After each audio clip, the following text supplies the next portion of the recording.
जिस दिन तुम साधन शून्य हो गए, जिस दिन तुमने सरेंडर कर दिया, उस दिन कृष्ण प्रकट हो जाएंगे। आज भी कृष्ण की बंसी बजती है, आज भी कृष्ण के मुख से निकले हुए गीता के श्लोक सुने जाते हैं।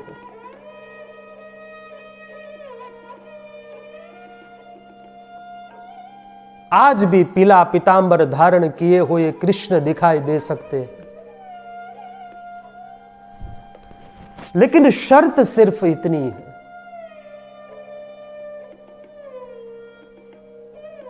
कि तुम शरणागत हो जाओ।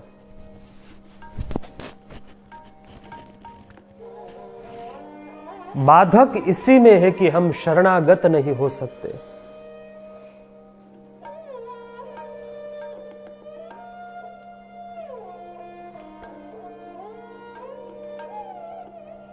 दीनता प्रकट हो जाए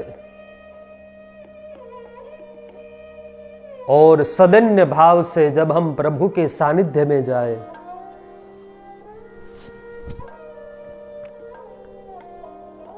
तब प्रभु प्रकट हो जाएंगे।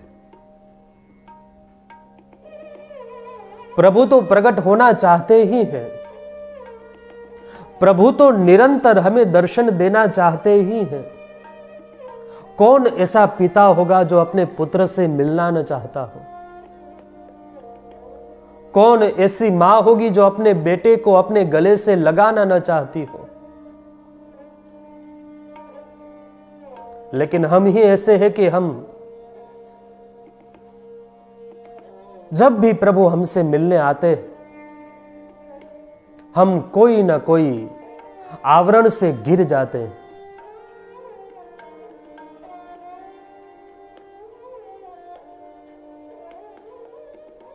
यमराज कहते हैं, नैषा तर्केन बुद्धिमापनेया। नचिकेता, ये भगवद विषय बुद्धि तर्क से प्राप्त होने वाली नहीं।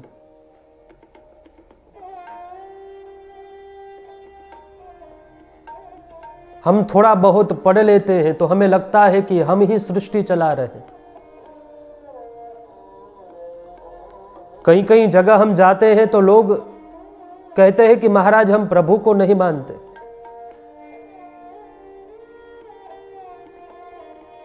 तुम मानो या न मानो, जिस दिन प्रभु ने यह कह दिया कि मैं तुमको नहीं मानता, उस दिन तुम्हारी सत्ता न रहेगी। मैं कहूं कि मैं सूरज को नहीं मानता, तो क्या सूर्य प्रकाश देना छोड़ देगा? सूर्य का तो स्वरूप ही है कि वो प्रकाश देने के लिए ही तो प्रकट होते हैं।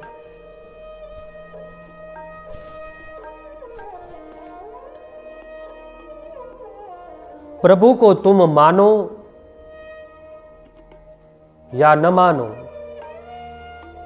लेकिन प्रभु तो तुमको अपना मानते ही है।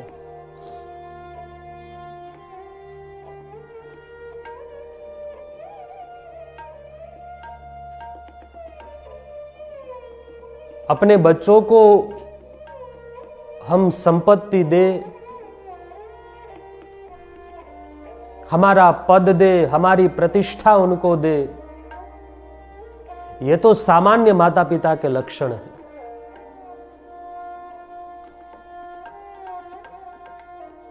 श्रेष्ठ माता और श्रेष्ठ पिता इस जगत के वो ही है जो अपनी संतान को भगवद विषयक मार्ग की ओर आगे बढ़ाए।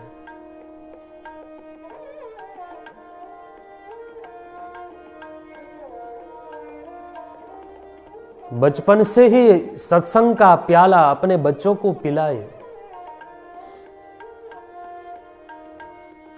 वयम अमृतस्य पुत्राः, हम ऐसी वैसी भोग मई प्रवृत्ति की संतानें नहीं हैं। हम ऐसे ऋषि परंपरा की संतानें हैं जिनके भीतर ऐसा भाव था, सर्वे भवन्तु सुखिनः और सर्वे सन्तु निरामयाः। सिर्फ मैं सुखी हो जाऊं, मेरा परिवार सुखी हो जाए, ऐसी संकुचित भाव हमारे संतान में प्रकट न हो। सब सुखी हो, सब निरामय हो, सब कल्याणकारी बातों को सुने, ऐसी प्रार्थना करने वाले ऋषियों की हम संतानें हैं।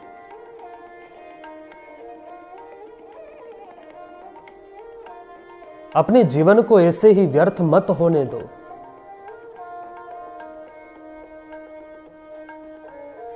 समझाओ अपने बेटे को, अपने बच्चों को,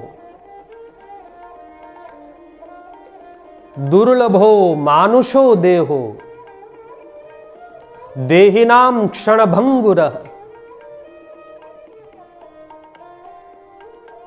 जीवन बड़ा अद्भुत है, जीवन बड़ा अनमोल है।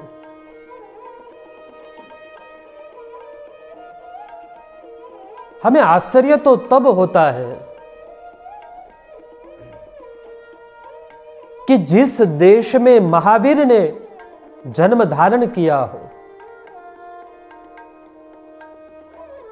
जिस देश में बुद्ध जैसी चेतना अवतरित हुई हो,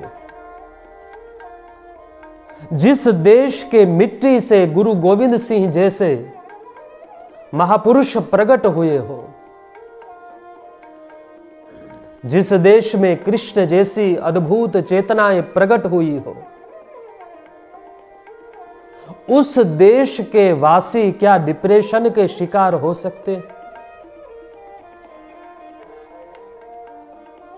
उस देश के वासी क्या आत्महत्या कर सकते?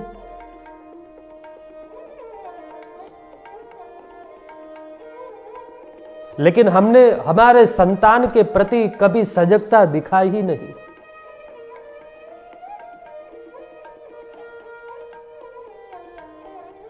हमारे संतान के हाथों में हमने एक मॉडर्नता का झंडा दे दिया कि अब जाओ संसार को फतेह करो।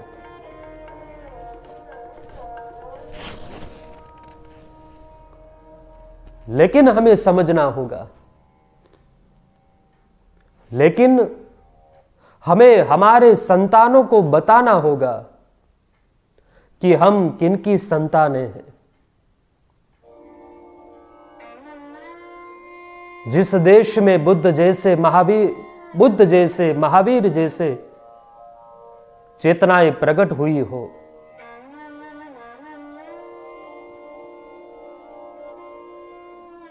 क्या उस देश की ऐसी स्थिति हो सकती है?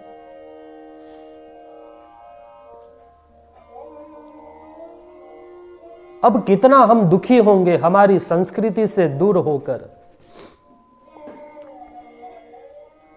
क्या पा लिया हमने हमारी संस्कृति से दूर होकर? अब भी देर नहीं हुई है, अब भी लौट चले।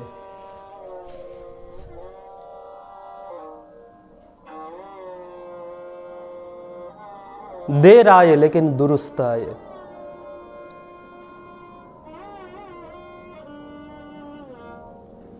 अब भी सुख के द्वार संभव है।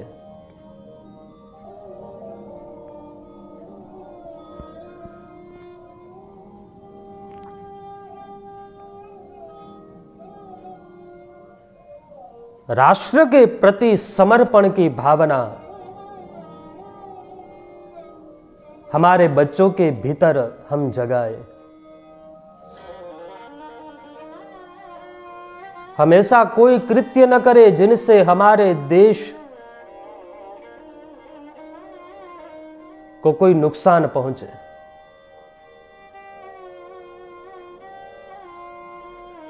राष्ट्र की उन्नति युवान के हाथ में है।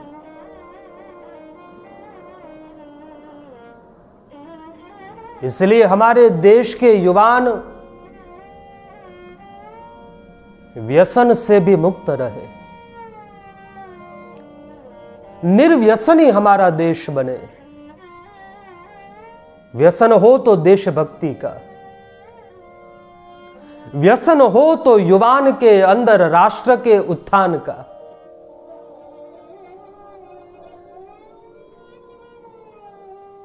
व्यसन हो तो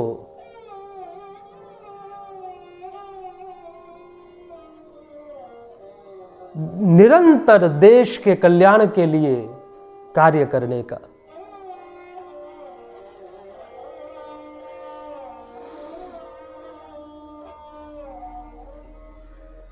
ऐसे व्यसन की देश को कोई जरूरत नहीं जो हमें पतन की ओर ले जाए। इसलिए आप सभी से मैं करबद्ध प्रार्थना करता हूं कि निर्व्यसनी हो। कथा हमें राष्ट्र के प्रति समर्पण की भावना सिखाती है।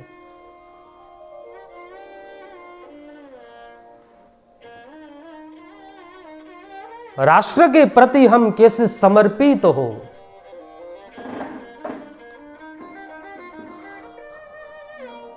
राष्ट्र के प्रति हम हमारा योगदान कैसे दें, ये भाव हमें कथा सिखाती है।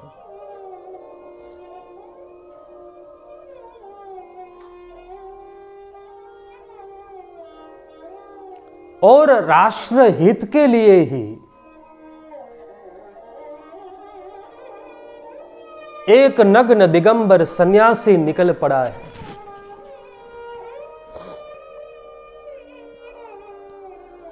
काम्यानाम कर्मणाम न्यासम सन्यासम कवयो विदुः।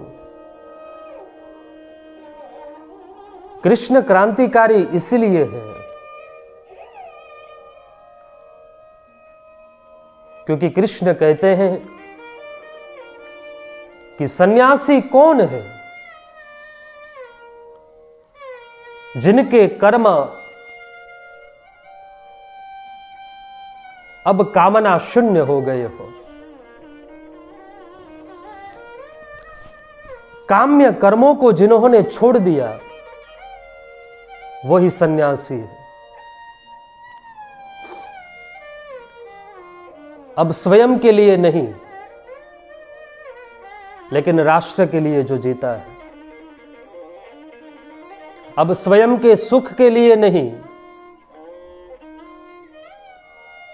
लेकिन जिनमें राष्ट्र का सुख हो, जिससे राष्ट्र का कल्याण हो, ऐसी जिनकी भावना है वही सन्यासी है।